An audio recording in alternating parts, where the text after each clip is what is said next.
اور جنہیں خبر ہو جاتی کہ میں نے میٹرک 3 سال میں کلیئر کیا ہے تو وہ مڑ کر دیکھنے کی کوشش بھی نہیں کرتی تھی۔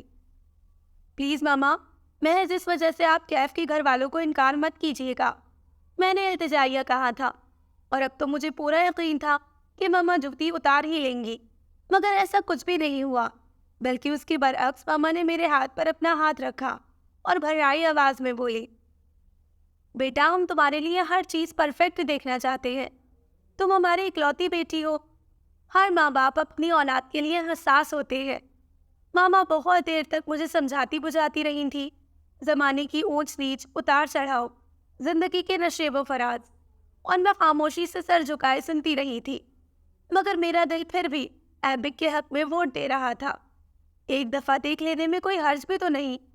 بہت دیر سوچنے کے بعد بڑی ماما نے دھیمی آواز میں کہا تھا، مجھے سفینہ، کیف کی ماما کا رویہ بہت عجیب لگا تھا بھابھی۔ ماما اور بڑی ماما بہت دیر تک گفتگو کرنے کا ارادہ رکھتی تھیں، سو میں چپکی سے اٹھ گئی۔ آنے والے بہت سارے دن اسی سوچ و بچار میں گزر گئے تھے۔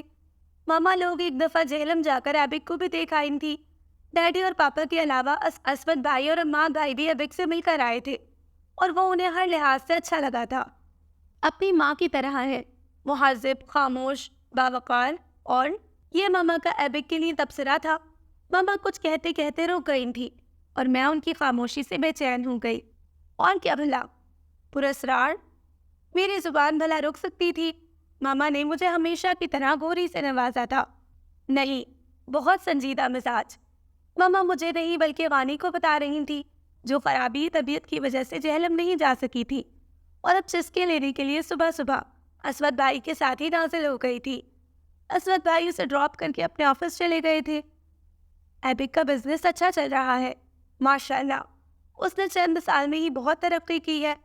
بڑی ماما ایبک سے کچھ زیادہ ہی متاثر ہو گئی تھی۔ شکل و صورت کیسی ہے؟ گورا ہے، کالا ہے یا سانبلا ہے؟ کیسا ہے؟ غانی نے مچل کر پوچھا۔ اب کے ماما نے غانی کو گورا، بہت خوش شکل ہے، سائی کے ساتھ جچے گا، جواب بڑی ماما کی طرف سے آیا تھا، اور اس جواب نے مجھے بھی مطمئن کر دیا تھا۔ ایبک سے چھوٹے 4 اور بھائی تھے، سب سے بڑا ایبک تھا، اور اس کے بعد کیف، اون، فائز اور اشر تھے، اور یہ بات سن کر ہم حیران رہ گئے تھے کہ اون اور فائز دونوں شادی شدہ تھے۔ ماما نے اس بات پر بھی خاصا اعتراض کیا تھا کہ بڑوں کو چھوڑ کر چھوٹے دونوں کی شادی کیوں کی ہے۔ ویسے میری ماما کو اعتراضات تو اور بھی بے شمار تھے، مگر مسئلہ یہ تھا کہ ماما کو اپنی قدرے فریبی مائل نالائق سی بیٹی کے لیے ایبک جیسا اسمارٹ، خوبرو اور لائق فائق لڑکا پسند آ گیا تھا۔ سو بھرا پورا کنبہ بھی ماما نے نظر انداز کر دیا تھا، اور سفینہ آنٹی کا رویہ بھی۔ بڑوں کے درمیان تمام معاملات طے پا گئے تھے۔ ابھی مجھے بی اے کی بجائے بیاہ ہی کرنا تھا، مگر نہ جانے کیوں سب کچھ حسب منشا ہونے کے باوجود اندر کہیں عجیب سی بے قراری چٹکیاں بھرنے لگی تھی، اور میں کافی دن تک تو یہی سمجھتی رہی تھی کہ شاید ماما اور پاپا سے دوری کا احساس دل میں چبھن دے رہا ہے، دل کو اداسی کی دبیز چادر میں لپیٹ رہا ہے، مگر یہ احساس پاپا کے گھر سے لے کر ایبک کے گھر تک میرے ساتھ رہا تھا، مگر اس سے بھی پہلے کچھ اضطراب تو میرے اندر خود بخود بھرنے لگا تھا۔ ایک دن کیف چلا آیا تھا، وہ چاہتا تھا میں اس کے ساتھ جا کر اپنی شادی کی شاپنگ کر لوں، اس میں کوئی اعتراض والی بات بھی نہیں تھی، سو ماما نے مجھے اجازت دے دی تھی۔ تقریباً 3 دن تک شاپنگ کا سلسلہ چلتا رہا تھا، اگرچہ شاپنگ بھی میں نے نہ ہونے کے برابر کی تھی۔ ایک تو مروت میں کافی ہلکے پھلکے اور کم قیمت کے جوڑے لیے تھے، دوسرے مجھے ویسے بھی بھاری بھرکم لباس سے الجھن ہوتی تھی، اور جب لہنگے کی باری آئی تو کیف نے مجھ سے پوچھا، لہنگا کیسا ہونا چاہیے؟ لہنگا نہیں تو پھر؟ میں کچھ اور لوں گی۔ میں نے بھاری بھرکم لہنگے دیکھ کر ایک ہلکا سا نفیس کام والا شلوار قمیض پسند کر لیا تھا۔ شاکنگ پنک لے لو، ایبک کو یہ کلر پسند ہے۔ کیف نے مجھے سرخ رنگ کا انتخاب کرتے دیکھ کر فوراً کہا تھا، حالانکہ سرخ رنگ کو میں اپنا لکی کلر سمجھتی تھی۔ یہ رنگ میرا پسندیدہ تھا، مگر اس کے باوجود میں نے ایبک کی پسند کو اولیت دی تھی۔ شاپنگ کے دوران یوسما ہمارے ساتھ رہی تھی۔ یوسما کیف کی کزن اور منگیتر تھی، اور جس طرح کیف اس پر دل کھول کر خرچ کر رہا تھا، مجھے اندازہ ہو چکا تھا کہ کیف یوسما سے بھی انتہا محبت کرتا ہے۔ کیف کی یوسما کے لیے محبت اس کے ہر انداز سے ظاہر ہو رہی تھی، اور میں وثوق سے کہہ سکتی تھی کہ اتنی خریداری میں نے نہیں کی تھی جس قدر یوسما نے کی تھی۔ مہنگے ترین کپڑے اور سونے کے زیورات، اس کے علاوہ بھی نہ جانے کیا کچھ۔ میرا سامان کیف نے میرے حوالے کر دیا تھا اور یوسما پوری گاڑی اپنی چیزوں سے بھر کر جہلم چلی گئی تھی۔ حالانکہ جب میں برائڈل ڈریس خرید رہی تھی تب کیف برابر مجھے جتا رہا تھا۔ ہاتھ ہولا رکھنا فرینڈ، انہوں نے میری جیب میں کچھ خاص رقم بھر کر نہیں بھیجی۔ اپنے بھائی سے کہنا وہ شادی کر رہا ہے یا پھر برتھ ڈے سیلیبریٹ کر رہا ہے۔ میں نے بھنا کر کہا تھا، اگرچہ مجھے خود ان باتوں کا خاصا خیال تھا، مگر کیف کا بار بار جتانا مجھے بہت برا لگ رہا تھا۔ پھر ایک دن کیف نے اچانک فون کر کے مجھے حیران کر دیا۔ ایبک سے بات کرو گی؟ وہ مجھ سے پوچھ رہا تھا۔ مگر کیوں؟ میں گھبرا اٹھی۔ شادی میں چند دن تو رہ گئی تھی اور آج سے پہلے ادھر سے کوئی ایسا مطالبہ سامنے نہیں آیا تھا، اور پھر ماما سے پوچھے بغیر میں بھلا کیسے بات کر سکتی تھی؟ بس ایسے ہی، تم نہیں کرنا چاہتی تو کوئی بات نہیں۔ کیف نے مزید کچھ سننے سے پہلے ہی فون رکھ دیا تھا۔ سچ تو یہ تھا کہ کیف کو بھی میں سمجھ نہیں پائی تھی۔ عجیب سا بندہ تھا، گھڑی میں تولا گھڑی میں ماشا۔ انہی الجھی سلجھی سوچوں سمیت شادی کا دن بھی آ گیا۔ اس دن عام لڑکیوں کی طرح مجھ پر بھی گھبراہٹ سوار تھی اور آنسو بھی وقتاً فوقتاً بغیر کسی وجہ کے گرتے جا رہے تھے۔ ماما اور بڑی ماما میرے سامنے خود کو برداشت رکھنے کی کوشش کر رہی تھی، مگر یہ کوشش بھی کبھی کبھی ناکام ہو جاتی تھی۔ پورا گھر مہمانوں سے بھرا ہوا تھا۔ گھر کے لان میں شامیانے لگائے گئے تھے۔ رات کو مہندی کی تقریب کا انتظام ہوٹل میں تھا۔ البتہ بڑی ماما کی خواہش تھی کہ رخصتی کسی ہوٹل سے نہیں بلکہ گھر سے ہونی چاہیے۔ نکاح سے کچھ دیر پہلے میں نے عجیب سی دبی دبی سرگوشیاں سنی تھی اور کچھ دیر بعد کھل کر بات سامنے آ گئی تھی۔ کیف نے ماما سے بڑے واضح لفظوں میں کہا تھا، آنٹی جی، آپ نکاح نامے میں حق پہر کے طور پر ایبک سے کچھ بھی لکھوا لیں، ساحی کے تحفظ کے طور پر بیٹا اس کی کیا ضرورت ہے؟ جو کچھ شرعی طور پر ہوگا ہمیں منظور ہوگا۔ ماما نے سلیقے سے کہا تھا۔ اگرچہ بات تو درست تھی، مگر میرے والدین اس چیز کو کافی غیر مناسب سمجھتے تھے۔ نہیں آنٹی، ضرورت ہے، یہ ساحی کا حق ہے۔ وہ اپنی بات پر زور دے کر بولا تھا، میں ایبک سے بات کرتا ہوں، وہ اپنا گھر 4 برانچز میں سے 2 برانچز اور کارخانہ ساحی کے نام لکھ دے، یہ ساحی کا حق مہر ہوگا۔ مگر یہ تو بہت زیادہ ہے، ماما گھبرا کر بولے۔ اتنا بھی زیادہ نہیں ہے، میں نے کہا نا، یہ ساحیہ کا حق ہے۔ اس کا انداز دو ٹوک قسم کا تھا۔ ماما چپ سی ہو گئی۔ اگرچہ مجھے بھی یہ حق مہر بہت زیادہ لگ رہا تھا، مگر میں بولنے کی پوزیشن میں نہیں تھی، ورنہ ضرور بول اٹھتی۔ ایبک کیا سمجھے گا، ہم کس قدر لالچی ہیں؟ مجھے یہی سوچ مارے ڈال رہی تھی۔ میں ماما کو منع کرنا چاہتی تھی، مگر پاپا اور ڈیڈی کے ساتھ مولوی صاحب کو دیکھ کر خاموش ہو گئی تھی۔ اگرچہ سننے میں آیا تھا کہ ایبک نے کیف کے اس مطالبے پر کافی ناگواریت کا اظہار کیا تھا، وہ مان نہیں رہا تھا، مگر نہ جانے کیسے کیف نے اسے منا کر ہی دم لیا تھا۔ کیف کے خلوص اور ہمدردانہ فطرت کی میں کچھ اور قائل ہو گئی تھی۔ سفینہ بیگم یعنی کیف کی ماما اس وقت بھی کچھ نہیں بولی تھی جب حق مہر کے متعلق دبی دبی سرگوشیاں ہونے لگی تھی۔ تب بھی وہ خاموش اور سر جھکائے بیٹھی رہی تھی۔ نہ ان سے کسی نے پوچھا تھا، نہ مشورہ لیا تھا، اور نہ ہی وہ بڑھ چڑھ کر انہوں نے بولنے کی کوشش کی تھی۔ ایک چپ تھی ان کی جو گھر آنے کے بعد بھی نہیں ٹوٹی تھی۔ بس انہوں نے میرے سر پر ہاتھ رکھ کر خاموش لبوں سے ایک دعا دی تھی، اور میرے لیے ان کی یہ دعا پوری زندگی کا حاصل تھی، سدا سکھی اور آباد رہو۔ ایبک کے ساتھ نئی زندگی کی شروعات نے میرے سارے خدشات دور کر دیے تھے۔ مجھے خوف تھا کہ وہ ضرور حق مہر میں لکھوائی جانے والی لمبی چوڑی جائیداد کے تانے دے گا، جتائے گا، کبھی کبھار طنز کی مان مارے گا۔ تاہم ایسا کچھ بھی نہیں ہوا تھا۔ وہ میرے لیے ٹوٹ کر چاہنے والا شوہر ثابت ہوا تھا، اور اس کی محبت پر پہلے ہی روز میرا دل ایمان لے آیا تھا۔ سب سے پرمسرت بات یہ تھی کہ اس نے میرے تعلیمی ریکارڈ کا ریکارڈ نہیں لگایا تھا، بلکہ اس معاملے میں بھی اس نے کوئی سوال جواب نہیں کیا تھا۔ عموماً وہ زیادہ تر خاموش رہتا تھا۔ اپنے بھائیوں کے ساتھ بھی اس کی گپ شپ نہ ہونے کے برابر تھی، مگر اس کے باوجود وہ اپنی ماں اور بھائیوں سے بے حد محبت کرتا تھا، اور مجھ سے بھی اس نے صرف اتنا ہی کہا تھا، ساحیہ، مجھے امید ہے تم میرے گھر میں ایک اچھا اضافہ ثابت ہوگی۔ پلیز میری ماں اور بھائیوں کی عزت کرنا، ان کا خیال رکھنا۔ اس گھر میں سب سے مظلوم ہستی میری دادی ہے۔ میں تم پر کوئی بوجھ نہیں ڈال رہا، بس دن میں کبھی کبھار ان کی خبر گیری کر لیا کرنا۔ اور دوسرے نمبر پر میری ماں ہے، ان کی ذات بھی قابل توجہ ہے، تھوڑا سا وقت انہیں بھی دے دیا کرنا۔ اور بس، میرا تم سے کوئی مطالبہ نہیں، میں ہمیشہ تم سے مخلص رہوں گا اور تم سے محبت کرتا رہوں گا۔ بس ایک وعدہ کرو، کبھی بھی اپنے دل کو کسی اور کے خیال سے آلودہ نہیں کرو گی۔ میں سب کچھ برداشت کرنے کا حوصلہ رکھتا ہوں، مگر بے وفائی ہرگز نہیں۔ تمہیں کیف نے میرے لیے پسند کیا ہے اور مجھے امید ہے کہ تم ہم سب کے حق میں بہتر ثابت ہوگی۔ ہم بھائیوں میں بہت پیار ہے، ہمارے اس پیار کو ہمیشہ قائم رکھنے کی کوشش کرنا۔ میں نے اس بات میں سر ہلا کر اسے سرشار کر دیا تھا۔ میرے لیے ایبک کی ہر بات حکم کا درجہ رکھتی تھی۔ جس طرح ایبک نے مجھے اپنے دل میں جگہ دی تھی، اسی طرح وہ بھی میرے دل کے ہر گوشے میں سما گیا تھا۔ وہ ایسا ہی تو تھا، ہمیشہ چاہے جانے کے لائق، بہت اچھا، بہت نیک، ہر دل عزیز۔ ایسے ہی لوگ ہمیشہ دلوں پر حکومت کرنے کا فن رکھتے ہیں۔ رخسانہ آنٹی سے ہی تو ایبک کو اپنا داماد بنانا چاہتی تھی۔ جب ادھر سے دل برداشتہ ہو گئی تو پھر بیٹی اور شوہر کے پاس چلی گئی۔ ایبک اور کیف کے علاوہ اعلیٰ تعلیم کسی اور نے حاصل نہیں کی تھی۔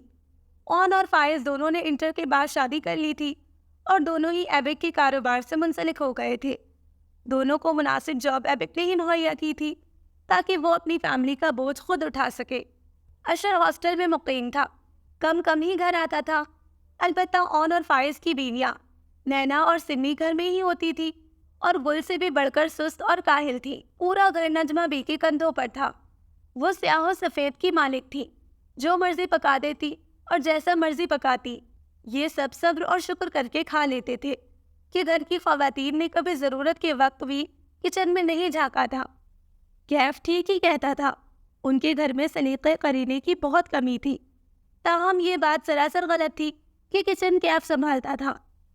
شاید اس وقت مذاقاً اس نے کہہ دیا ہوگا، تاہم میں تو صرف نجمہ بی کو ہی ہر ایک پر رعب جماتے اور کاموں کا رونا روتے دیکھ رہی تھی۔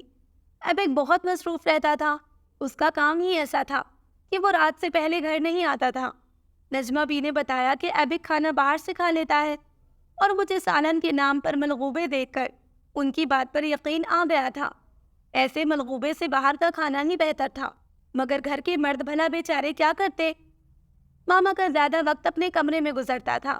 وہ پورا دن عبادت میں مشغول رہتی، گویا انہوں نے دنیا کو خیر آباد کہہ دیا تھا۔ ایک عرصے سے ان کی یہی روٹین تھی، تینوں وقت کا کھانا انہیں کمرے میں ہی پہنچا دیا جاتا تھا۔ اسی طرح ہڈیوں کا ڈھانچہ سی آثار قدیمہ جیسی دادی بھی پلنگ پر چت لیٹے بس چھت کو گھورتی رہتی، اور جب اس کام سے تھک ہار جاتی تو پھر گہری نیند میں گم ہو جاتی۔ نجمہ بھی جیسے تیس بد مزہ سی اخنی انہیں پلا جاتی تھی۔ نینا اور سمی نے کبھی ساس اور دادی ساس کے کمرے میں جھانکنے کی بھی کوشش نہیں کی تھی۔ وہ سارا دن اے سی لگائے اپنے اپنے کمروں میں بند ٹی وی دیکھنے میں مصروف رہتی تھی۔ دونوں کے پاس ایک ایک بچہ تھا اور ان کی اپنی بے شمار مصروفیات تھی، سو وہ گھر پر بھلا کیوں توجہ دیتی؟ سونے، کھانے اور آرام کرنے کے علاوہ ان کا تیسرا محبوب ترین مشغلہ پارلر کے چکر لگانا تھا۔ صحت اور حسن کو نکھارنے کے علاوہ کوئی اور کام ان کے پاس نہیں تھا۔ اس گھر کی خواتین کی روٹین دیکھ کر تو مجھے غش آنے لگی تھی۔ نینا اور سمی گھر کی طرف توجہ کیوں نہیں دیتی؟ میں پورا ہفتہ ماما کے گھر رہنے کے بعد واپس آئی تھی۔ یہاں آتے ہی اسی گندگی، غلاظت نے استقبال کیا تھا۔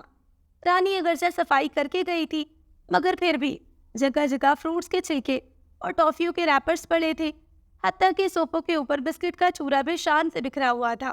اگر لاؤنج میں بیٹھ کر پیٹ پوجا کی گئی تھی تو پھر جھوٹے برتن اور چھلکے سمیٹنے میں کتنا ٹائم لگ جانا تھا۔ رات کو ایبک اپنے مخصوص ٹائم یعنی 11:30 بجے گھر آیا تو میں نے کافی ناگواری سے اپنے دل کو خالی کرنا چاہا تھا۔ وہ اس گھر کو اپنا گھر نہیں سمجھتی، سو اسی لیے وہ فریش ہو کر بیڈ پر نیند دراز ہو گیا تھا۔ ایبک کو اور مجھے بھی ٹی وی سے دلچسپی نہیں تھی، سو ہمارے کمرے کا ٹی وی خاموش رہتا تھا۔ یہ کیا بات ہوئی؟ میں برا مان گئی۔ جس گھر میں قیام ہو، چاہے وہ کرائے کا ہی کیوں نہ ہو، اسے اپنا سمجھ کر اس کی حفاظت اور دیکھ بھال کرنی چاہیے۔ یہ تو تمہاری سوچ ہے، اس نے لیٹے لیٹے جواب دیا، مگر انہیں بھی ایسا سوچنا چاہیے۔ رانی ایک دفعہ صفائی کر کے جاتی ہے، پورا دن ہمیں خود ہی گھر کو صاف رکھنا ہوتا ہے۔ اگر گندگی یا پھیلاوا نہیں سمیٹیں گے تو اگلے دن تک بھلا کیا حالت ہوتی ہوگی؟ بچے اسی گندگی میں کھیلنے لگتے ہیں، فرش سے گندی چیزیں اٹھا اٹھا کر کھاتے ہیں، اسی لیے آئے دن ڈاکٹر کے پاس بھاگی رہتی ہے۔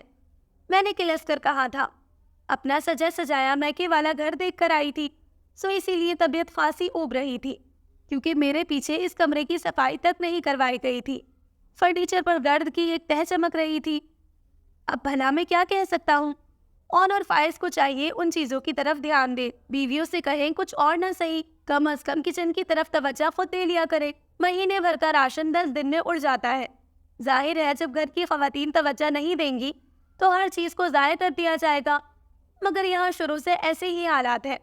دادی اور ماما سیدھی سادی خاتون تھی، پکانا کھلانا آتا نہیں تھا، شروع سے ہی نجمہ بھی سنبھالتی ہے۔ نینا اور سمی نے یہی کچھ دیکھا، سو انہیں جان مارنے کی بھلا کیا ضرورت ہے؟ خیر چھوڑو ان باتوں کو، یہ بتاؤ گھر والے کیسے ہیں؟ سفر میں پرابلم تو نہیں ہوئی؟ ایبک نے بات بدل دی تھی۔ جس بات کا کوئی نتیجہ نہیں نکلنا اس پر بھلا بحث میں وقت کیوں ضائع کیا جاتا؟ اب وہ میرا حال احوال پوچھ رہا تھا۔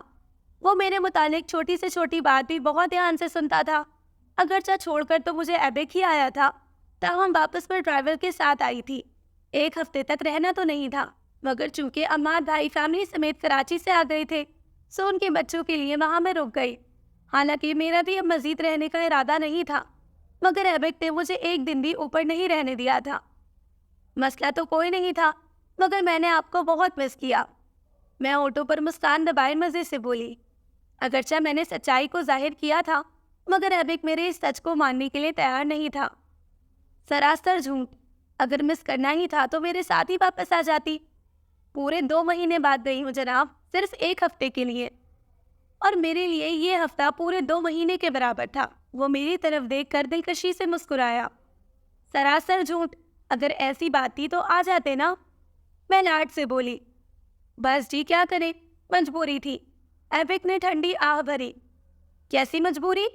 میں نے آنکھیں دکھائی۔ کاروبار سلطنت کی مجبوریاں کیا کم ہیں؟ ذرا ادھر ادھر ہو جاؤں تو لاکھوں کا نقصان ہو جاتا ہے۔ وہ دونوں ہاتھ سر کے نیچے رکھ کر بولا تھا۔ کیوں بھلا؟ فائز اور آن وغیرہ بھی تو ہوتے ہیں نا، مگر وہ اتنی توجہ نہیں دیتے۔ لاکھوں کا نقصان ان کی نظر میں کچھ نہیں ہوتا۔ اگر میری غیر موجودگی میں کچھ اونچ نیچ ہو جائے تو وہ لوگ سنبھال نہیں سکتے۔ ابھی نہ سمجھ ہے، آہستہ آہستہ سب سمجھ جائیں گے۔ وہ ہر درجہ سنجیدہ تھا اور خاموش ہی رہتا تھا، کم بولتا تھا، مگر بہت اچھا بولتا۔ زیادہ تر میں ہی اسے بولنے پر اکساتی رہتی، خود سے کبھی بھی گفتگو کا آغاز نہیں کرتا تھا۔ ہاں، محبت لٹانے کے معاملے میں وہ کنجوس ہرگز نہیں تھا، اور اظہار کے معاملے میں تو بالکل بھی نہیں۔ اپنے مخصوص لہجے میں دھیما دھیما بولتا، وہ سیدھا دل میں اتر جاتا تھا۔ کیا سوچ رہی ہو؟ وہ میرے بازو پر ہاتھ رکھے بڑی نرم جذبے لٹاتی نظروں سے دیکھ رہا تھا۔ آپ کے علاوہ کچھ اور سوچ سکتی ہوں؟ میں اس کی محبت لٹاتی نظر سے نظر چرا گئی تھی۔ ہمیشہ ایسا ہی ہونا چاہیے، اس کا گمبھیر لہجہ یوں ہی دل دھڑکا دیتا تھا۔ بھلا کیسے؟ میں نے بوجھل پلکوں کو بمشکل اٹھا کر پوچھا۔ تمہاری سوچوں میں، خیالوں میں، باتوں میں صرف میں ہوں، میرے علاوہ کوئی اور نہیں۔ وہ دھیمی آواز میں بولا۔ میرا دل پکا ایماندار ہے، بے ایمانی نہیں کرتا، اور میں اسے بے ایمانی کرنے بھی نہیں دوں گا۔ وہ میرے کان کے قریب گنگنایا تھا۔ ایبک کی قربت کا خمار اس کی آنکھوں سے ہوتا ہوا میرے دل میں اتر آیا تھا، اور میں اپنے دل کی بے ترتیب دھڑکنوں کی آواز اپنے کانوں سے سن رہی تھی۔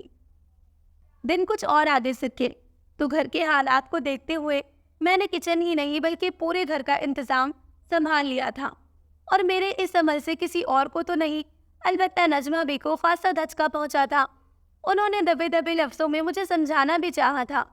ان کی ہر ممکن کوشش تھی کہ میں امور خانہ داری سے دور ہی رہوں، مگر میں نے ان کی کسی کوشش کو کامیاب نہیں ہونے دیا تھا۔ میرے کچن سنبھالتے ہی ہر چیز میں ترتیب اور نفاست نظر آنے لگی تھی، اور خوش رنگ کھانے دیکھ کر تو کیف کے علاوہ اور فائز بھی میری تعریف کیے بنا نہیں رہ سکے تھے۔ اس گھر کے افراد کا ایک مسئلہ تو یہ تھا کہ سب ایک جگہ بیٹھ کر کھانا نہیں کھاتے تھے۔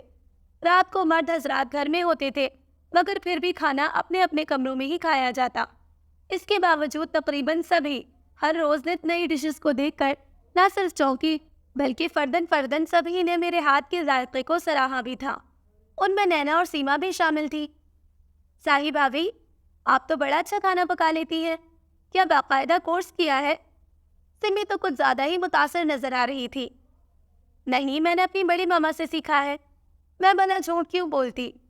آپ میں بہت سلیقہ ہے بھابھی، اب کے نینا نے کہا۔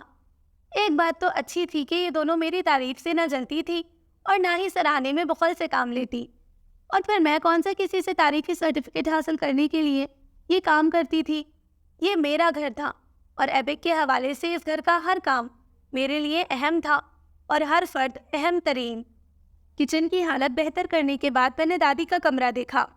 وہ اس گھر کی بزرگ ہستی تھی، مگر ان کی اہمیت اور حالت کسی ٹوٹے پھوٹے ناکارہ سامان سے بڑھ کر نہیں تھی۔ سب سے پہلے میں نے ان کے لیے آئرن روڈ کا سنگل بیڈ منگوایا، جس کا گدا انتہائی نرم اور آرام دہ تھا۔ اس پرانے قدیم پلنگ کو اٹھا کر اسٹور روم میں رکھوا دیا۔ دادی کے کمرے کے صدیوں پرانے پردے میل کچیل اور دھول مٹی کے باعث اپنی اصل رنگت کھو چکے تھے۔ انہیں اتروا کر کوڑے دان میں پھینکوایا اور نئے پردے لگائے۔ چھتیں، دروازے اور کھڑکیاں جھاڑی، فرش کو سرف ڈال کر رگڑ کر رانی سے دھلوایا۔ کمرے میں اتنے سالوں سے رچی بو کا دھیرے دھیرے ہی صحیح مگر خاتمہ ضرور ہو گیا تھا۔ دادی کے سارے کپڑے استری کروا کر الماری میں ترتیب سے رکھے تھے۔ ایک سفید رنگ کا سوٹ انہیں نہلا دھلا کر پہنا دیا، اور جب انہیں دوبارہ کمرے میں لایا گیا تو ان کی بوڑھی آنکھیں روشن روشن منظر دیکھ کر نمی کے باعث چمکنے لگی۔ وہ بول نہیں سکتی تھی، مگر اشاروں سے انہوں نے مجھے بتا دیا تھا کہ وہ بہت خوشی محسوس کر رہی ہیں۔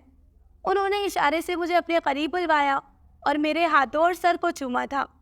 اس محبت کے اظہار پر میری آنکھیں بھی نم ہو گئی تھیں۔ میں نے دادی کے سفید جھاگ جیسے بالوں پر ہاتھ پھیر کر کہا، دادی، اس میز پر کیلے رکھے ہیں، آڑو بھی موجود ہے، یہ پھل نرم ہے، آپ آسانی سے کھا لیں گی۔ بوائل پانی بھی پاس ہی رکھا ہے، آپ کو کسی بھی چیز کی ضرورت ہوئی تو 1 گھنٹی بجائیے گا، رانی فوراً آ جائے گی۔ میں ابھی آپ کے لیے مزیدار سے سوپ بنا کر لاتی ہوں۔ ہاں ہاں، دادی گویا میری بات سمجھ چکی تھی، سو اسی لیے اس بات میں سر ہلانے لگی۔ میں نے ایبک سے کہہ کر ایک نرس کا بندوبست بھی کروا لیا تھا۔ یہ نرس بہت اچھی تھی، بیوہ عورت تھی، دادی کی جی جان سے دیکھ بھال کرنے لگی، انہیں نہلاتی دھلاتی، روزانہ نیا سوٹ پہناتی، احتیاط سے کھانا کھلاتی، وقت پر دوا دیتی۔ دادی کو خوشباش اور بہتر حالت میں دیکھ کر مجھے لگتا کہ گویا میرے ذہن سے بوجھ ہٹ گیا ہے۔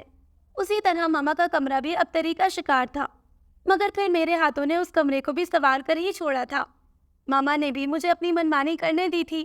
دادی کی طرح انہوں نے بھی خاموشی سے مجھے سراہا ضرور تھا، اور میرے سر پر پہلے دن کی طرح ہاتھ رکھ کر خاموشی سے دعا دی، اور پھر تسبیح کی طرف متوجہ ہو گئی تھی۔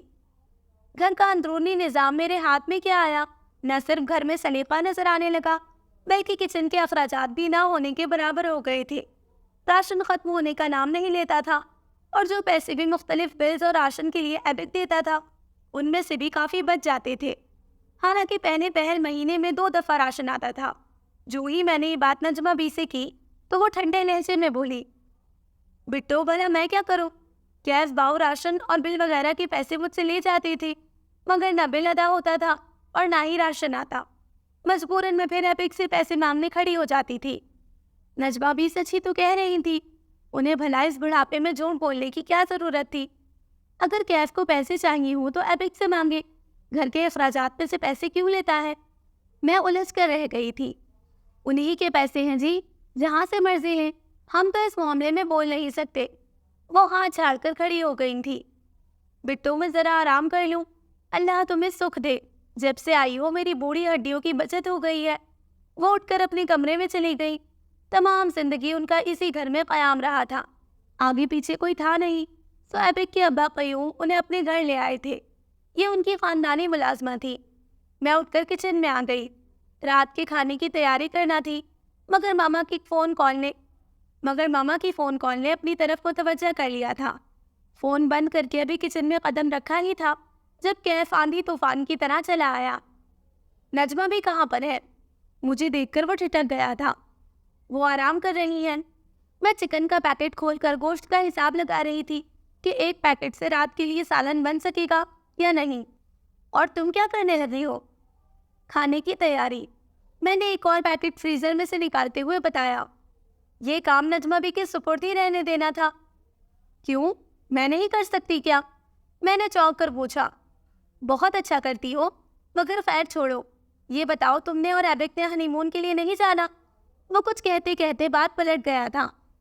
نہیں، بھلا ہنی مون کے لیے جانا ضروری ہے؟ بہت ضروری ہے، تم لوگوں کو کہیں گھومنے پھرنے ضرور جانا چاہیے۔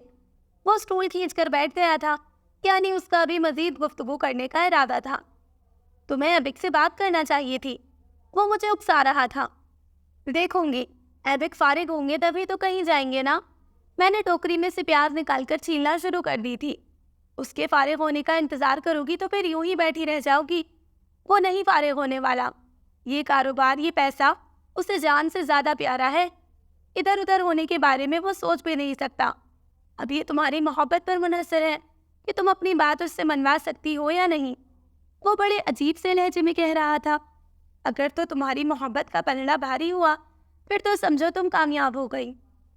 مجھے ایبک کی محبت پر شک نہیں ہے، اگر وہ فارغ ہوئے تو ضرور میری بات مان لیں گے، مگر ان کی ذمہ داریوں کا مجھے احساس ہے، سو اس لیے اپنی وجہ سے ایبک کو میں پریشان نہیں کر سکتی۔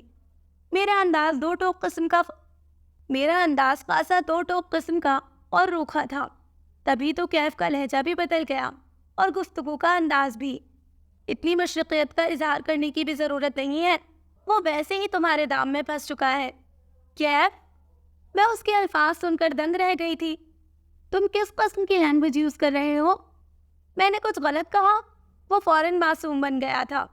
میرے بھائی کو محبت کے دام میں الجھا تو لیا ہے؟ ویسے میں بھی یہی چاہتا تھا۔ کیف، ذرا سوچ سمجھ کر بات کرو۔ میں اس وقت تمہاری بڑی بھابھی ہوں، میرا اور تمہارا رشتہ بدل چکا ہے۔ میں نے بمشکل اپنا غصہ ضبط کیا تھا۔ ہماری دوستی کا رشتہ تو ابھی تک قائم و دائم ہے، دوست ہونے کے ناطے تم میرا ساتھ دو گی نا؟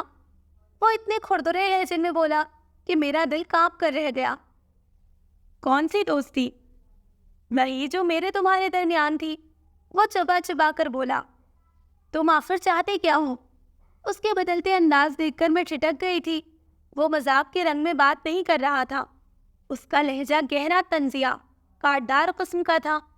میری ریڑھ کی ہڈی میں سنسناہٹ ہوئی۔ اب کیا ہے نا دانشمندانہ سوال، میں بھلا کیا چاہتا ہوں؟ وہ دھیرے سے مسکرایا تھا اور پھر بولنے لگا، اور میرا رنگ لمحہ بلمحہ فق ہوتا جا رہا تھا۔ نینا اور سمی بھی ان دنوں اپنے حجرے سے باہر نکل آئی تھی، اور حیرت انگیز بات یہ تھی کہ دونوں نے گھریلو امور میں دلچسپی لینا شروع کر دی تھی۔ اگر میں کپڑے دھونے کے لیے مشین لگاتی تو سمی یا نینا فوراً ساتھ دینے کے لیے آ جاتی تھی۔ اسی طرح اگر میں سالن پکا رہی ہوتی تو نینا برتن دھونے کھڑی ہو جاتی، آٹا گوندھ دیتی، حتیٰ کہ روٹی بھی پکا دیتی۔ نجمہ بی کی گویا چھٹی ہو گئی تھی، اب وہ صرف سودا صنف لا دیا کرتی۔ دوسری طرف سمی کپڑے استری کرتی، مردوں کے الگ رکھتی، خواتین کے الگ رکھے جاتے۔ ان دونوں کی شخصیت میں در آنے والی تبدیلیوں نے فائز اور آن کو بھی چونکا دیا تھا، اور وہ ان دونوں کے سدھر جانے کا تمام کریڈٹ مجھے دے دیتے۔ ادھر کیف کے گمان میں بھی نہیں تھا کہ سب گھر والے اس طرح میرے گرویدہ ہو جائیں گے۔ ماما اور دادی کچھ کہتی تو نہیں تھی، مگر ان کی آنکھوں میں موجود شکر گزاری کے رنگ میری نظروں سے اوجھل نہیں تھے۔ نینا اور سمی فیشن سے لے کر اسکن کیئر تک ہر مشورہ مجھ سے لینے کے لیے بھاگی بھاگی چلی آتی۔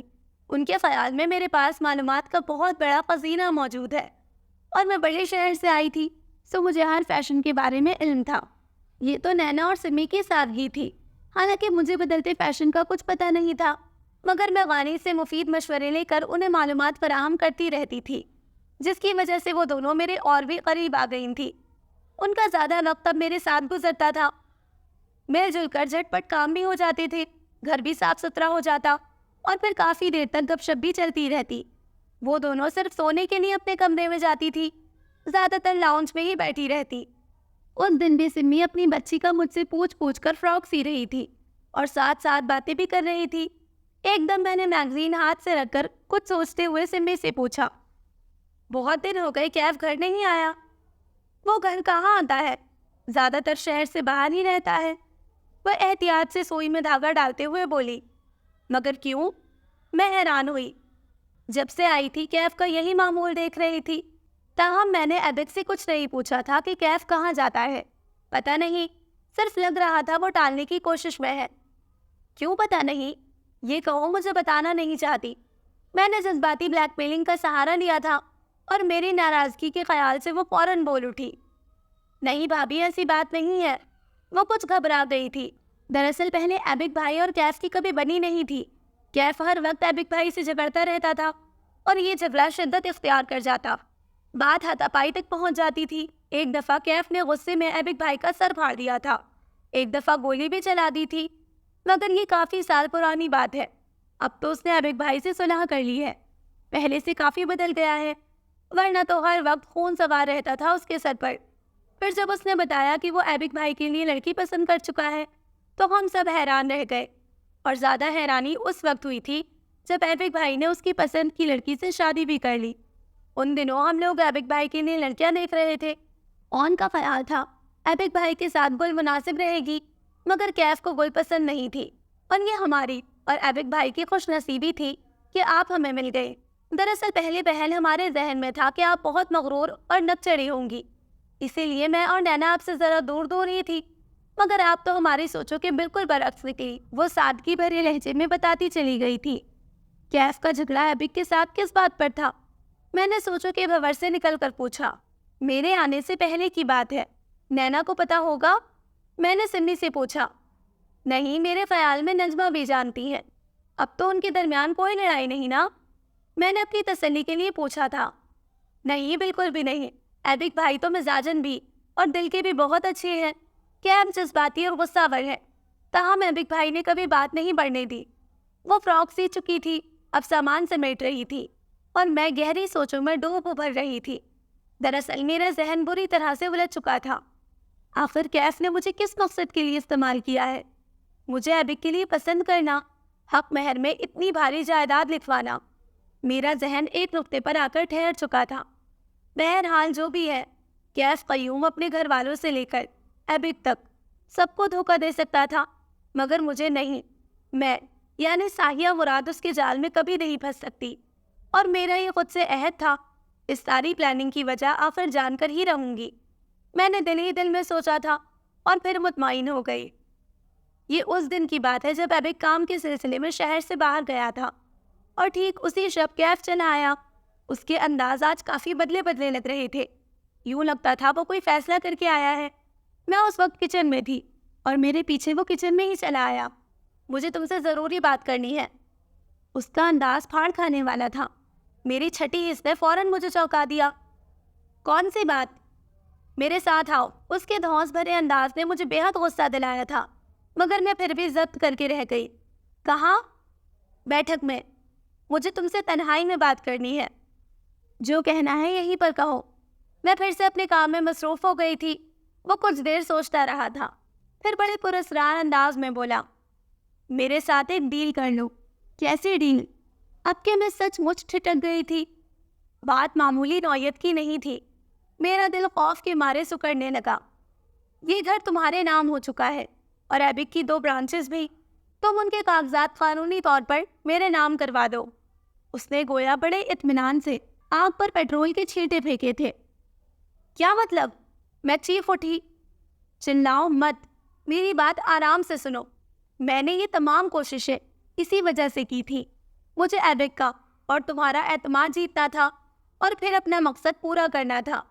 پہلے میں نے سوچا تھا کہ یوسما کے ذریعے اپنے کام کو پائے تکمیل تک پہنچاؤں گا، مگر پھر اپنے زندگی کی پہلی اور بڑی خوشی کو کھو دینے کے خوف نے مجھے تم تک پہنچا دیا۔ میں یوسما کو ایبک کے نکاح میں دے کر کوئی رسک نہیں لے سکتا تھا، حالانکہ یوسما کے ذریعے ایبک کی ساری پراپرٹی مجھے مل سکتی تھی۔ اب تو صرف اس کی گھر اور 2 برانچز کی بات ہے۔ بہرحال تو مجھے تمام کاغذات دے دو، یا پھر نتائج کی ذمہ داری تم پر ہوگی۔ میں تمہارے ارد گرد ایک جال بن دوں گا، تم اس جال سے نکل نہیں پاؤ گی۔ وہ گویا زخمی سانپ کی طرح پھنکار رہا تھا، اور میرے قدموں کے نیچے سے زمین دھیرے دھیرے سرکنے لگی تھی۔ تم دھوکے باز ہو کیف، تم نے مجھے ہی نہیں اپنے بھائی کو بھی دھوکہ دیا ہے، جس کے ساتھ تمہارا خون کا تعلق ہے۔ مجھے افسوس ہے تمہاری گندی ذہنیت پر، لالچ پر، کمینگی دکھانے پر۔ میں گویا غصے کے عالم میں پھٹ پڑی۔ کچھ بھی کہہ لو، کاغذات تو تمہیں دینے ہی پڑیں گے۔ اس نے گویا آنکھیں ماتھے پر رکھ لی تھی۔ اور اگر نہ دوں تو پھر اپنی تباہی کے لیے تیار ہو جانا۔ میں ایبک کو صاف لفظوں میں بتا دوں گا کہ تم میری محبت میں گرفتار تھی، اور میرے مجبور کرنے پر تم ایبک سے نکاح کرنے پر تیار ہوئی تھی، تاکہ ایبک کی دولت ہم دونوں ہتھیا لیں۔ تمہارے پاس موجود کاغذات تمہاری لالچ کے گواہ ہیں۔ ایبک کو مزید یقین دلانے کے لیے میں تمہاری اور اپنی دوستی کا قصہ بھی سنا دوں گا۔ ایک دو گواہ بھی پیش ہو جائیں گے، پھر تم کیا کر سکو گی؟ وہ گویا استہزائیہ مسکرا رہا تھا، میری بے وقوفی کا مذاق اڑا رہا تھا۔ اس نے مجھے ہی نہیں ایبک کے ساتھ بھی دھوکہ کیا تھا، اور نہ جانے اس نے مزید کیا کچھ کرنا تھا۔ میرا دل خوف کے مارے پھڑپڑا رہا تھا، مگر میں نے خود کو کمزور ظاہر نہیں ہونے دیا تھا۔ میں تمہیں کبھی بھی کامیاب نہیں ہونے دوں گی، یہ میرا خود سے وعدہ ہے۔ دھوکے باز اور فریبی لوگوں کو ان کے انجام تک میں پہنچا کر رہوں گی۔ تم نے رشتوں کے تقدس کا بھی خیال نہیں رکھا۔ کیا اتنے سال کالج اور یونیورسٹی میں تم یہی سیکھتے رہے ہو؟ زیادہ بڑبڑ کرنے کی ضرورت نہیں ہے، خوب سوچ سمجھ لو، ورنہ اپنی بربادی کے لیے تیار ہو جاؤ۔ کیف نے گویا آخری وارننگ دی تھی۔ تم ایسا کیوں کرنا چاہتے ہو؟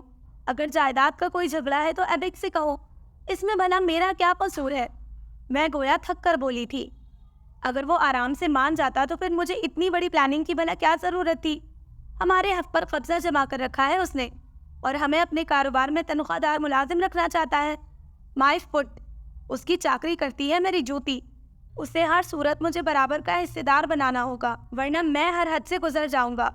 وہ دہاڑ کر بولا، آئی ایم سوری کیف، میں تمہاری بات نہیں مان سکتی۔ مجھے اپنے شوہر کا اعتبار اور مان عزیز ہے، میں اس کے اعتماد کا خون نہیں کر سکتی۔ میرے دو ٹوک فیصلہ کن انداز نے اسے بھڑکا کر رکھ دیا تھا۔ وہ مجھے دھمکیاں دے رہا تھا، میں تمہیں ایبک کی زندگی سے نکال پھینکوں گا۔ وہ غصے کے مارے کف اڑا رہا تھا، اور پھر اس نے اپنا کہا سچ کر دکھایا۔ وہ مجھے ایبک کی زندگی سے باہر نکال چکا تھا۔ یہ اسی مان، اعتبار اور اعتماد کو بچانے کا نتیجہ تھا جو میں اپنی ماں کے گھر واپس آ چکی تھی۔ ایبک نے کچھ زیادہ تو نہیں کہا تھا، مگر اس کے چند الفاظ نے میرے جسم سے گویا جان نکال دی تھی۔ مجھے دکھ ہوا ہے ساحیہ، میرا دل اس وقت صدمے کے زیر اثر ہے۔ میں تمہارے ساتھ سختی سے پیش نہیں آنا چاہتا، تم ابھی چلی جاؤ، ڈرائیور باہر تمہارا منتظر ہے۔ اگر میں اس صدمے اور دکھ کی کیفیت سے سمجھوتا کر کے سنبھل گیا تو تمہیں لینے آ جاؤں گا، ورنہ ہمارے راستے جدا ہے۔ تم وہ کاغذات بھی ساتھ لے جانا، میں تحفے دے کر واپس لینے والوں میں سے نہیں ہوں۔ دھیما لہجہ، جھکی آنکھیں اور ضبط کی سرخیوں سے سجا چہرہ۔ اس نے نہ وضاحت طلب کی تھی اور نہ ہی مجھے خود سے دور کرنے کی وجہ بتائی تھی، مگر میں جان تو چکی تھی کہ کیف کی خود غرضی اور کمینگی رنگ لے آئی ہے۔ میں نے اسی شب سامان باندھا تھا اور خالی دل لیے ایبک کے گھر سے نکل آئی، اپنے پیچھے دادی، ماما، نینا اور سمی کو منتظر اور روتا چھوڑ کر۔ مگر پورے 1.5 ہفتے بعد بھلا کیا ہوا؟ آپ؟ میں نے پردے برابر کر کے پیچھے مڑ کر دیکھا تو گویا پتھر ہو گئی تھی۔ ایبک عین میرے پیچھے کھڑا تھا۔ وہ کب دبے پاؤں کمرے میں داخل ہوا تھا مجھے قطعاً خبر نہ ہو سکی۔ اپنی تلخ اور زہریلی سوچوں میں گم، کھڑکی کے سامنے کھڑے کھڑے میری ٹانگیں گویا شل ہو کر رہ گئی تھی۔ ہاں میں، کیا تمہیں امید نہیں تھی کہ میں واپس آؤں گا؟ وہ وہی مخصوص، نرم اور دھیما لہجہ۔ میرے دل کی دھڑکنیں اول روز کی طرح بے ترتیب ہو گئی تھی۔ جس طرح مجھے گھر سے نکالا تھا، بھلا کوئی امید باقی رہ گئی تھی؟ نہ جانے کہاں سے ڈھیروں آنسو میری آنکھوں میں خود بخود اتر آئے تھے۔ وہ وقت اور لمحے ہی کچھ ایسے تھے، ابھی تک اپنے ان الفاظوں پر پچھتا رہا ہوں، مگر میں بھی بھلا کیا کرتا؟ کیف نے کہانی ہی کچھ اس طرح سنائی تھی کہ اس کے عرف پر اعتبار آ گیا۔ تم سے کچھ پوچھا نہیں، یہی میری سب سے بڑی نادانی تھی جس پر ابھی تک پشیمان ہوں۔ جو کچھ وہ بتا رہا تھا، میری طرح کوئی بھی آدمی ان باتوں کے جال میں پھنس سکتا تھا۔ وہ سر جھکائے دھیمی آواز میں کہہ رہا تھا، آپ نے میرے ساتھ اچھا نہیں کیا۔ میں ابھی لفظوں کو ترتیب دے ہی رہی تھی جب ایبک نے ہاتھ اٹھا کر مجھے روک دیا۔ ساحیہ پلیز، پہلے میری بات سن لو، پھر جو کچھ کہو گی میں سنتا رہوں گا، جو سزا سناؤ گی مجھے منظور ہوگی۔ وہ بہت دیر تک سوچتا رہا تھا، گویا کہہ دینے یا نہ کہنے کے درمیان الجھ رہا تھا۔ پھر جب بولا تو آواز میں ہمیشہ والا ٹھہراؤ تھا۔ بات کہاں سے شروع کروں؟ بہت پہلے سے، جب میں چودھری قیوم کے آنگن میں کھیلنے والا پہلا بچہ تھا۔ پورے 8 سال تک میں پہلا اور آخری بچہ ہی رہا تھا۔ اس دوران میرا کوئی اور بھائی بہن اس دنیا میں نہیں آیا۔ میرے دادا کے لیے یہ بات خاصی تشویشناک تھی، مگر انہوں نے مجھ پر ہی صبر کر لیا تھا۔ ان کی مجھ سے محبت کوئی ڈھکی چھپی نہیں تھی، وہ مجھے اپنی زندگی کی واحد خوشی سمجھتے تھے۔ دراصل بات یہ تھی کہ میں گونگے والدین کی اولاد تھا۔ میری ماں اور باپ دونوں قوت گویائی سے محروم تھے۔ میرے ابا دادا کی اکلوتی اولاد تھے، ان کی زمینوں اور کارخانے کے اکلوتے وارث۔ ان کے یہاں میں پہلا صحت مند بچہ پیدا ہوا تھا۔ میرے دادا کے لیے میری پیدائش حفت اقلیم کی دولت کے برابر تھی۔ انہوں نے جی بھر کے میرے ناز اٹھائے تھے، مجھے بے تحاشا محبت سے نوازا تھا۔ میں ان کی محبت کے حصار میں خود کو ہمیشہ محفوظ سمجھتا تھا، مگر یہ حصار تب ٹوٹ کر بکھر گیا جب میرے دادا اس دنیا سے چلے گئے۔ مگر جانے سے پہلے وہ اپنی ساری جائیداد میرے نام کر گئے تھے، اور ان کے چلے جانے کے بعد یہ کے بعد دیگرے میرے 4 اور بھائی پیدا ہوئے، اور پھر ہمارے ابا معمولی سے بخار میں چل بسے۔ تب میں کافی سنبھل چکا تھا، اور کچھ وقت کی سختیوں نے مجھے اچھی طرح سے سارے سبق پڑھا دیے تھے۔ میں نے تعلیم کے ساتھ ساتھ کاروبار سنبھال لیا تھا۔ تب کیف بہت ناسمجھ اور نادان تھا، اور میری نظر میں تو وہ بالکل بچہ تھا۔ مجھے اپنی ماں اور بھائیوں سے بہت محبت ہے۔ اسی محبت نے مجھ سے بے تحاشا جد و جہد کروائی۔ میں نے اپنے قوت بازو پر اپنی محنت اور جد و جہد سے اپنا گھر بنایا تھا، 4 برانچز خریدی۔ ایک دم سے سارا کچھ نہیں ہو گیا تھا۔ بے تحاشا محنت اور قربانیوں کے بعد میں اپنا ایک نام بنا پایا تھا۔ تب کیف پڑھنے کے لیے ہاسٹل میں مقیم تھا، اور ماما کی کسی کزن کے گھر بھی اس کا آنا جانا لگا رہتا تھا۔ انہی کی بیٹی یوسما سے وہ شادی کرنے کا ارادہ بھی رکھتا تھا۔ اس بات سے میں اچھی طرح واقف تھا، مگر ہوا کچھ یوں کہ ہماری رشتے کی اس خالہ نے یعنی یوسما کی ماں نے میرے خلاف کیف کے دل میں زہر بھرنا شروع کر دیا تھا۔ وہ چاہتی تھی کہ کیف اپنے حصے کی جائیداد لے کر ان کے پاس آ جائے، اور جب میں نے ایمانداری کے ساتھ قانونی طور پر اپنے 4 بھائیوں کو دادا کی جائیداد کا حصے دار بنایا تو سب کے حصے میں تھوڑی تھوڑی سی پراپرٹی آئی۔ یہی بات ہماری خالہ کو بھڑکا گئی تھی۔ ان کی نظر میرے کاروبار پر تھی، اور وہ چاہتی تھی کہ میں اپنے بزنس میں سے بھی کیف کو حصہ دوں۔ ظاہر ہے میں نے انکار کر دیا تھا۔ بعد میں کیف مجھ سے بدگمان ہو گیا، میرے ساتھ جھگڑتا رہا، بات خون خرابے تک آ گئی۔ میں کیف کو حصے دار بنا بھی لیتا اگر بیچ میں خالہ اور ان کی بیٹی نہ ہوتی۔ یہ مسئلہ ضد اور انا کا بن گیا تھا۔ میری اور کیف کی ناراضگی چل رہی تھی۔ ایک دن وہ خود میرے پاس چلا آیا، اپنی گزشتہ غلطیوں کی معافی مانگتا رہا تھا۔ میں نے بھی کھلے دل سے اسے معاف بھی کر دیا۔ ہمارے پہلے کی طرح تعلقات بحال ہو گئے تھے۔ مجھے خبر نہیں تھی کہ یہ سب ایک سازش اور منصوبے کی کڑی ہے۔ پھر ایک دن اس نے مجھے بتایا کہ پھپھو کے پڑوس میں قیام پذیر فیملی سے خاصی انڈرسٹینڈنگ ہے اس کی، اور ان کی بیٹی کو وہ میرے لیے پسند کر چکا ہے۔ ہمارے گھر میں کوئی عورت ایسی نہیں تھی جو ہمارے اس طرح کے معاملات سنبھالتی۔ فائز اور اون کی شادیوں کے تمام معاملات اسی نے ہی دیکھے تھے، اگرچہ فائز اور اون نے لو میرج کی تھی۔ دوران تعلیم ہی دونوں پر شادی کا بھوت سوار ہو گیا تھا۔ بہرحال جو بھی تھا، احسن طریقے سے ان کی شادیاں ہو گئی تھیں۔ ماما کی ساری ذمہ داریاں کیف نے ہی نبھائی۔ ادھر کیف نے مجھے جو کچھ تمہارے بارے میں بتایا تھا، مجھے لگا تم میرے آئیڈیل کا ایک حصہ ہو۔ میرے دل نے تمہارے حق میں فیصلہ دے دیا تھا، اور میں بغیر دیکھے ہی تمہاری سادگی اور معصومیت کا اسیر ہو گیا۔ میں جانتا تھا کہ ہماری ماں ایسے معاملات نہیں دیکھ سکتی۔ جو کچھ کرنا تھا کیف نے ہی کرنا تھا، اور وہ اپنی پلاننگ کے تحت سب کچھ کرتا رہا، اور میں اپنی سادہ دلی میں اس سے ہمیشہ دھوکہ کھاتا رہا۔ شادی کے سلسلے میں ہونے والے اخراجات کے لیے جب رقم کم پڑ گئی تو وہ دوبارہ مجھ سے پیسوں کا مطالبہ کرنے لگا۔ اگر مجھے سمجھنا ہوتا تو میں تبھی سمجھ جاتا، مگر میں نے شک اور بدگمانی کو کبھی دل میں جگہ نہ دی۔ پھر حق مہر کے طور پر اتنی بھاری جائیداد پر کیف کی ضد اور اصرار۔ میں حیران ضرور ہوا تھا، مگر چونکا پھر بھی نہیں۔ میں نادانستگی میں وہ سب کرتا جا رہا تھا جو وہ مجھ سے کروانا چاہتا تھا۔ میرے لیے سب سے بڑا انعام تم تھی ساحیہ، ایسا انعام جو مجھے کیف کی توسط سے ملا۔ میں تمہاری سادگی اور معصومیت کا اسیر ہو گیا تھا۔ مجھے تم سے اور تمہارے خالص جذبوں سے بھرے دل سے محبت ہو گئی تھی۔ تب کیف نے سوچا کہ بازی الٹتی جا رہی ہے، اور وہ اسی بازی کو اپنے حق میں کرنے کے لیے بے صبری کا مظاہرہ کر گیا، یعنی تمہارے ساتھ دو بدو گفتگو کر کے۔ ایسی گفتگو جو سمی نے منو ان سن لی تھی، اور پھر اس نے مجھے بھی سنا دی۔ میں حیران ہوتا ہوں کہ لوگ اپنے زرخیز دماغ کو لوگوں کے گھر اور دل اجاڑنے کے لیے کیسے استعمال کر لیتے ہیں۔ قصہ مختصر یہ کہ میرے دل میں شک کی آگ جلا کر خود وہ اپنے دل کو آباد کرنے گیا تھا، مگر ہماری لالچی اور خودغرض خالہ نے کل رات یوسما کو 1 کروڑ پتی سیٹھ سے بہا دیا، اور کیف قیوم کے دل پر گویا شام غریبہ اتر آئی۔ اس صدمے میں وہ بائک سے ٹکرا کر اپنی ٹانگ توڑوا بیٹھا۔ ادھر آنے میں اسی لیے دیر ہو گئی تھی کہ مجھے اس کے پیچھے ہسپتال جانا پڑا۔ دیکھو ساحی، مجرم تو وہ ہم دونوں کا ہے، مگر میں نے اسے تمہاری طرف سے بھی معاف کر دیا ہے. کیا کروں؟ میری قوت گویائی سے محروم ماں بول نہیں سکتی، مجھے حکم نہیں دے سکتی، مگر اس کی آنکھوں کی التجا کو لوٹا دینا میرے بس میں نہیں ہے. اور میری ماں کی خواہش ہے کہ جب میں واپس آؤں تو تم بھی میرے ساتھ ہو. کیا تم میری ماں کی خواہش پوری کرو گی؟ وہ آنکھوں میں آس کے دیے سجائے منتظر کھڑا تھا. میری ایک ہاں نے اس کے چہرے کو تابناکی بخش دینا تھی، مگر میں بھی پورے 1 ہفتے کی ناراضگی کا حساب لیے بغیر اسے معاف نہیں کر سکتی تھی.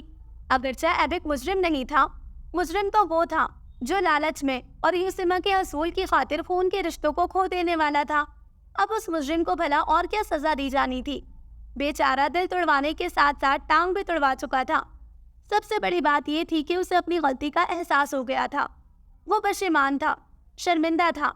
سو میں نے سوچا تھا کہ ایک پشیمان کو بھلا اور پشیمان نہ ہی کیا جائے تو بہتر ہے. مگر ایبک کو ستانے کا میں پورا ارادہ رکھتی تھی. سو اسی لیے خود پر ناراضگی کا فال چڑھائے ہوئے بولی، میں آپ کو معاف نہیں کر سکتی ایبک. آپ واپس چلے جائے. میں اپنی انسلٹ نہیں بھول سکتی. آپ نے بغیر وضاحت لیے مجھے گھر سے کیوں نکالا؟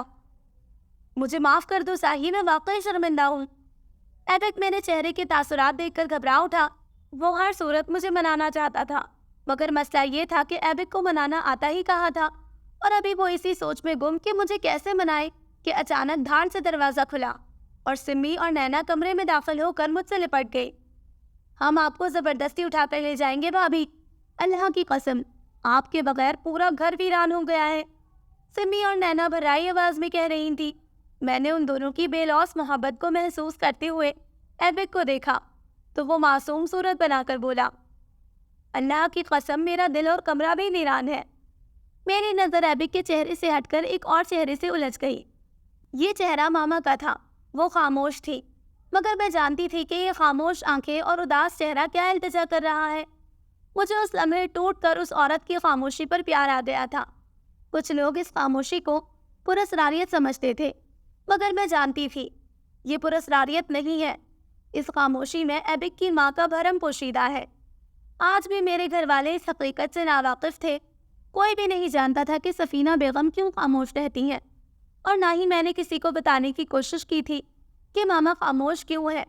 وہ قوت گویائی سے محروم ہے. میری سوچتی ہوئی نظر نے اس لمحے ایک مرتبہ پھر ماما کے پاکیزہ چہرے کا طواف کیا تو ان کے چہرے کی التجا میرے دل پر گویا جا لگی. ساحی چلو نا، میرا گھر اور میرے بچے کا دل سچ مچ تمہارے بغیر ویران ہے. میرے دل کو ایک دم کچھ ہونے لگا تھا اور میں بھاگ کر ماما سے لپٹ گئی. بدگمانی کے بادل چھٹ چکے تھے، دلوں پر جمی گرد صاف ہو چکی تھی. میں نے اپنے گھر والوں اور ایبک کے گھر والوں کے چہرے پر چمکتی خوشی کو دل سے محسوس کیا تھا اور گویا کھل کر مسکرا دی. کالے اودے سرمئی سیاہ بادلوں کے پیچھے کا منظر خود بخود صاف ہو گیا تھا.